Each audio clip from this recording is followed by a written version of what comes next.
Урматтуу Коопсуздук кеңешинин мүчөлөрү, бүгүн Коопсуздук кеңешинин жыйынында биринчи маселе катары куралдуу күчтөрүбүздүн абалы жана өнүгүү багыттары турат.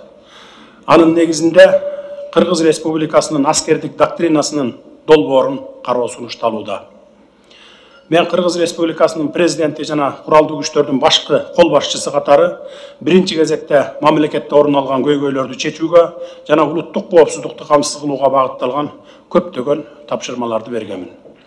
Бул багытта көп иштер жасалды, буга жалпы элибиз да күбө болдуңуздар. Ошентсе да алдыбызда жасай турган дагы көптөгөн иштер бар. Эсиңиздерде болсо, менин алгачкы тапшырмаларымдын бири улуттук коопсуздук концепциясынын ажырагыс бөлүгү катары Кыргыз Республикасынын жаңы аскердик доктринасынын долбоорун иштеп чыгуу болгон. Өзүңүздөр билесиздер, өлкөбүз 4 мамлекет менен чектешет. 7 облустун ар бири чек аралык аймак болуп саналат. 40 административдик райондун 80% коңшу мамлекеттер менен түз байланышып турат. Кыргызстандын чек арасында жана Борбор Азиянын алыскы аймактарында жалпысынан биздин өлкөгө түз дагы, кыйыр түрдө дагы таасир эткен ар кандай процесстер жүрүүдө. Дүйнө жүзүндө болуп жаткан чакырыктар менен коркунучтардын маалында өлкөбүздүн коргонуу жөндөмдүүлүгүн жогорулатуубуз өтө маанилүү. Сиздер билгендей, мамлекетибиздин коргонуу жөндөмдүүлүгүн арттырууга чоң күч жумшап, бир топ иштерди жүзөгө ашырып жатабыз. Акыркы 30 жыл ичинде биринчи жолу чек арабызды жана биздин жарандарыбызды коргоо үчүн зарыл болгон заманбап куралдарды өзүбүз сатып алдык. Бул бир гана байрактар учкучсуз учуучу аппараттар эмес, башкалары да бар. Анын ичинде биз өнөктөш жана союздаштарыбыздан азырынча Борбор Азияда андай аналогтору жок болбогон курал жарактардын жаңы түрлөрүн сатып алдык. Ал эми өзгөчө кырдаалдар министрлигинин муктаждыктары үчүн Аэробус маркасындагы 2 жаңы тиг учак алдык.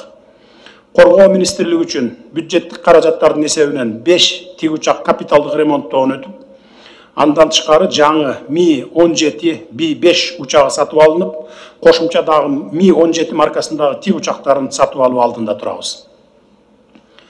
Мамлекетибиздин коргонуу жөндөмдүүлүгүн арттыруунун алкагында аба чабуулунан коргонууну камсыз кылууга жардам бере турган Печора модернизацияланган мобилдүү зениттик ракеталык комплекс сатылып алынды. Ушул сыяктуу жүргүзүлүп жаткан иштердин алкагында Россия Федерациясы менен аба чабуулунан коргонуунун бириккен региондук системасын түздүк. Муну эми башталышы гана деп атасак болот. Биз Кыргыз Республикасынын улуттук коопсуздугунун ажырагыс бөлүгү катары мамлекеттин коргонуу жөндөмдүүлүгүн жогорулатуунун үстүндө талыкпай иштөөнү уланта беребиз. Ошол эле учурда Кыргыз Республикасы тынчтыкты сүйгөн өлкө экендигин өзгөчө белгилеп кетким келет.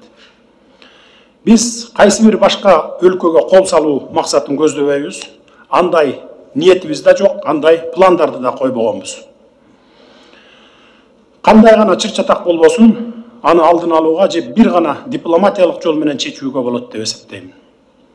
Биз ички жана тышкы саясатта дал ушул принципти карманабыз.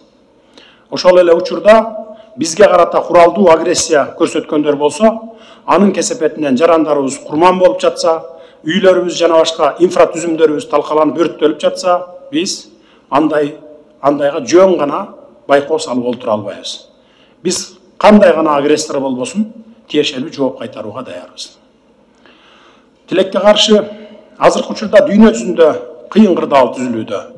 Ал региондук эле эмес, глобалдык деңгээлде да тез өзгөрүп, аскердик саясий аракеттер менен коштолууда.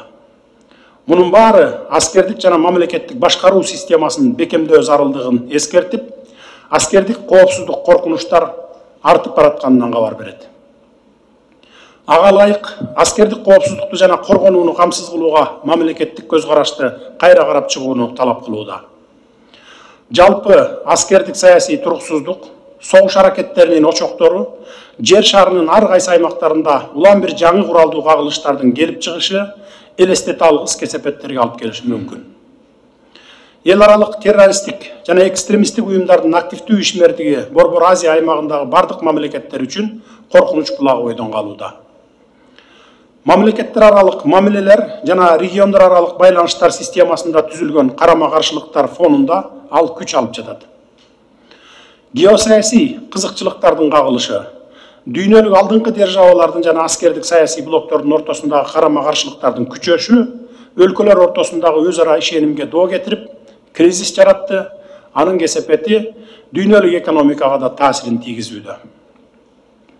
Санкциялык саясаттан улам соодага жана башка нерселерге чектөөлөрдүн күчөшү дагы глобалдык деңгээлде карама-каршылыктардын курчушуна жана абалдын туруксуздашуусуна алып келе турган факторлордун бири болуп калды. Өлкөлөрүбүздүн отун энергетикалык импортко көз карандылык шарттарында аймактагы суу энергетикалык көйгөйлөрдүн курчушу дагы региондогу туруктуулукка терс таасир тийгизүүчү факторлордун бири болуп калды. Мен белгилеп өткөн жана көптөгөн башкача коркунучтар бизге жыл сайын, ай сайын, керек болсо күн сайын чакырык таштап, биздин мамлекетибиздин бекемдигин текшерип жатат. Бул көйгөйлөрдү чечүү жана мамлекетибиздин коргонуу жөндөмдүүлүгүн бекемдөө үчүн комплекстүү мамиле кылуу зарыл. Өлкөбүздүн коргонуу жөндөмдүүлүгүн камсыз кылуу жаатындагы мамлекеттик саясатты ырааттуу жана так жүргүзүү биздин мамлекетти тышкы коркунучтардан эле сактабастан ички туруктуулукту чыңдайт, коомдук коопсуздукту жогорулатат, өлкөнүн экономикалык жана руханий адеп ахлактык потенциалын бекемдейт. Муну баары жалпы эле мамлекетти өнүктүрүүгө, анын коопсуздугун камсыз кылууга оң таасирин тийгизет. Анын натыйжасында Кыргыз Республикасы бүтүндөй Орто Азия регионунун өнүктүрүү саясатын аныктоодо алдыңкы ролдордун бирин ээлеп калышына негиздердин бири болуп саналат. Кыргызстан өзүнүн саясатын кошуналары менен ынак мамиледе болуу принцибинде түзүп жаткан меймандос өлкө деп келебиз. Андыктан биз өзүбүздүн коргонуу жөндөмдүүлүгүбүздүн деңгээлин жогорулатууну унутпашыбыз керек. Натыйжалуу, туруктуу жана дайыма өнүгүп турган материалдык техникалык инфратүзүмгө тийиштүү илимий изилдөөлөр жана ар тараптуу мамлекеттик колдоо көрсөтүү менен заманбап илимий техникалык жетишкендиктерге жана маалыматтык технологияларга таянуу менен өлкөбүздүн коргонуусун өнүктүрүүбүз абдан маанилүү. Мамлекеттин коргонуу жөндөмдүүлүгүн толук кандуу камсыз кылуу мамлекеттүүлүгүбүздү, улуттук нарыктуулугубузду, улуттук иденттүүлүгүбүздү сактоодо, өлкөнү мындан ары туруктуу, ар тараптуу жана иреттүү өнүктүрүүдө, ошондой эле өлкө ичиндеги бүтүндөй региондогу коопсуздук менен туруктуулукту тийиштүү деңгээлде кармап турууда маанилүү процесс болуп саналат. Мына ошондуктан Кыргыз Республикасынын жаңы аскердик доктринасын иштеп чыгуунун жүрүшүн жеке көзөмөлүмө алганмын. Бүгүн бизге аскердик доктринанын бет ачарын Кыргыз Республикасынын коргоо министри сунуштайт. Урматтуу коопсуздук кеңештин мүчөлөрү, мен өлкөбүздүн коргонуу жөндөмдүүлүгүн жогорулатуу комплекстүү түрдө гана жүргүзүлүшү керек деп жөн жерден баса белгилеп айткан жокмун.